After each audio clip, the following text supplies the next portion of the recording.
വെണ്ടച്ചെടിയാണ്. ഈ വെണ്ടയെ സംബന്ധിച്ച് ഏറ്റവും പ്രധാനമായി നടുമ്പോൾ തന്നെ ശ്രദ്ധിക്കേണ്ട ഒരു കാര്യം, ഈ വെണ്ടയ്ക്ക് സാധാരണയായി ഉണ്ടാകുന്നത് മാരകമായ വൈറസ് രോഗമാണ്, മൊസൈക്ക് രോഗം എന്ന് പറയുന്നത്.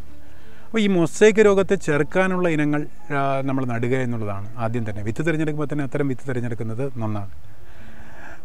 അതോടൊപ്പം രണ്ടാമത് മറ്റൊന്ന് ചെയ്യേണ്ടത് വെണ്ടയിലുണ്ടാകുന്ന മറ്റൊന്നെന്ന് പറയുന്നത് ഫംഗസ് ഡിസീസുകളാണ്.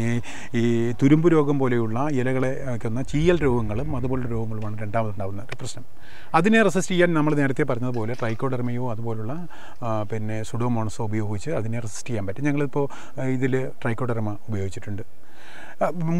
അടുത്തൊരു പ്രശ്നം എന്ന് പറയുന്നത് അതിലുണ്ടാകുന്ന കീടങ്ങളാണ്. കീടങ്ങളിൽ ഏറ്റവും പ്രധാനപ്പെട്ട ഒരു സംഗതി എന്ന് പറയുന്നത് ഇലകളെ തിന്ന് നശിപ്പിക്കുന്ന ഇലതീനി പുഴുക്കളാണ്.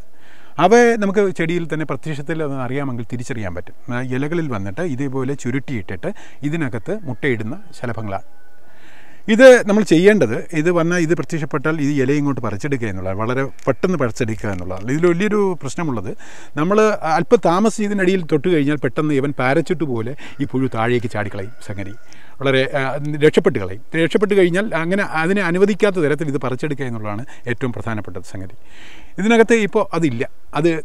ഞാൻ ഈ പറിച്ചെടുക്കുന്നതിനിടയിൽ അവൻ ചാടി പൂക്കളഞ്ഞു സംഗതി. അതല്ല, അത് സൂക്ഷിച്ച് പറിച്ചെടുക്കുക എന്നുള്ളതാണ് ഏറ്റവും പ്രധാനപ്പെട്ട സംഗതി എന്ന് പറയുന്നത്. എന്നിട്ട് അവയെ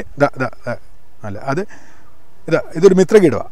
അതിനകത്ത് നിന്ന് അതിനെ പിടിച്ചു നിന്ന ഒരു ചിലന്തിയാണ് സംഗതി. അതിനകത്തില്ല, അത് പരിപൂർണ്ണമായി നശിപ്പിച്ചിരിക്കുകയാണ് സംഗതി. അതിനകത്തില്ല, അതിന് മുഴുവൻ ആ ചിലന്തി തിന്ന് നശിപ്പിച്ചിരിക്കുകയാണ് സംഗതി.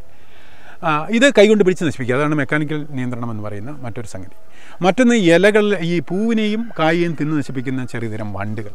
ഈ വണ്ടുകളെ നമ്മൾ നശിപ്പിക്കാൻ വേണ്ടി ഉപയോഗിക്കുന്ന ഒരു മാർഗ്ഗമെന്ന് പറയുന്നത് വേപ്പിൻ്റെ കുരുവാണ്. വേപ്പിൻ്റെ കുരു ഇടിച്ച് ചതച്ച്, ഒരു 50 ഗ്രാം വേപ്പിൻ്റെ കുരു ഇടിച്ച് ചതച്ച് 1 ലിറ്റർ വെള്ളത്തിൽ മുക്കി ഒരു ദിവസം വെച്ചിരുന്ന് കഴിഞ്ഞിട്ട് അടുത്ത ദിവസം എടുത്ത് അതിൻ്റെ ചാറെടുത്ത് സ്പ്രേ ചെയ്ത് കഴിഞ്ഞാൽ അതിൽ ഈ പറയുന്ന ഇലകളെയും അതുപോലെ തന്നെ കായ്കളെയും പൂവിനെയും ഒക്കെ തിന്നുന്ന വണ്ടുകളെ നിയന്ത്രിക്കാൻ പറ്റും എന്നുള്ളതാണ്. ഇപ്പോൾ ഇത്തരത്തിൽ ഇടപെടൽ നടത്തിയ തീർച്ചയായും വെണ്ട കൃഷി, ഇതിന് ഈ കീടനാശിനിക്കൊന്നും വലിയ ചിലവില്ലാതെ തന്നെ നമുക്ക് ചെയ്യാൻ കഴിയുന്ന കാര്യമാണ്. ഇത്തരത്തിൽ വെണ്ട കൃഷി നമുക്ക് നന്നായെടുക്കാം. വെണ്ട കൃഷിയിൽ ചെയ്യേണ്ട മറ്റൊരു കാര്യം ഇതിൻ്റെ വിളവെടുപ്പുമായി ബന്ധപ്പെട്ടാണ്.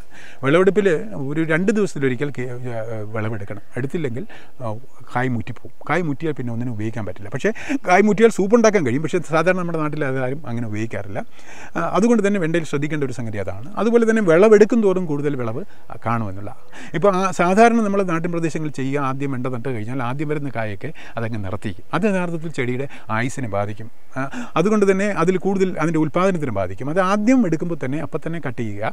അത് വിത്ത് എടുക്കുന്നുണ്ടെങ്കിൽ അത് എടുക്കേണ്ടത് ഒരു മധ്യഭാഗം കഴിഞ്ഞതിന് ശേഷം. അതിൻ്റെ ഒരു ഉൽപ്പാദനം ഒരു മധ്യഭാഗമാകുമ്പോഴാണ് അതിൻ്റെ എടുക്കാൻ കഴിയുക എന്നുള്ള, അതിൻ്റെ വിത്ത് എടുക്കേണ്ടതെന്നുള്ള. അത് വെണ്ട കൃഷിയിൽ ശ്രദ്ധിക്കേണ്ട ഒരു കാര്യം ആണ്.